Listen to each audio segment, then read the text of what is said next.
The U.S. Senate has overwhelmingly approved a measure to block a strike by railway workers that could have a devastating impact on the U.S. economy. In an 80-15 vote, the Senate passed a bill that imposes a contract deal on a dozen unions representing railway workers.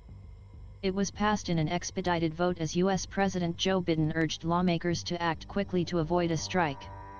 An amendment to add paid sick leave for workers, however, failed to pass.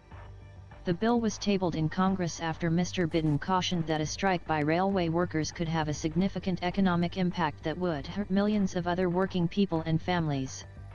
The measure now heads to the president's desk. Business organizations have said that a strike would disrupt the flow of fuel, medicine, and other vital goods, with an estimated financial hit of $2 bn, $1.67 bn, per day.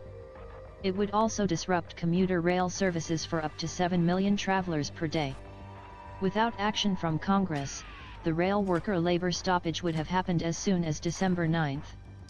The Senate's vote on Thursday was expedited, with lawmakers agreeing to hold 3 votes back-to-back on the issue, 1 on the bill and 2 on proposed amendments. Usually, the upper chamber takes days of procedural votes to pass a bill. The measure passed on Thursday, 1 day after it was approved by the House of Representatives, imposes a previous agreement with railway workers' unions that include 24% raises and $5,000 in bonuses stretched over a series of annual payments.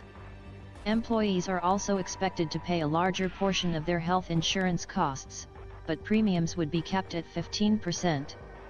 The deal, brokered in September by the Biden administration, was rejected by 4 of the 12 labor unions involved in Indiana negotiations over its lack of paid sick leave.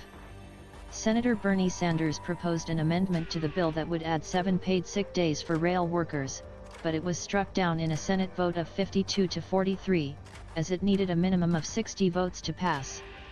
Another amendment by Senator Dan Sullivan of Alaska proposed extending negotiations between unions and rail operators for 60 days past the deadline of December 8, but that also failed on a 26-69 vote. The U.S. House of Representatives passed a separate paid sick leave bill for railway workers on Wednesday, but the Senate has yet to vote on it. The bill would guarantee workers 7 days of paid sick leave each year. It has received opposition from some Republican lawmakers and the U.S. Chamber of Commerce, who said a sick leave law would impose an unworkable, one-sided modification to a labor agreement.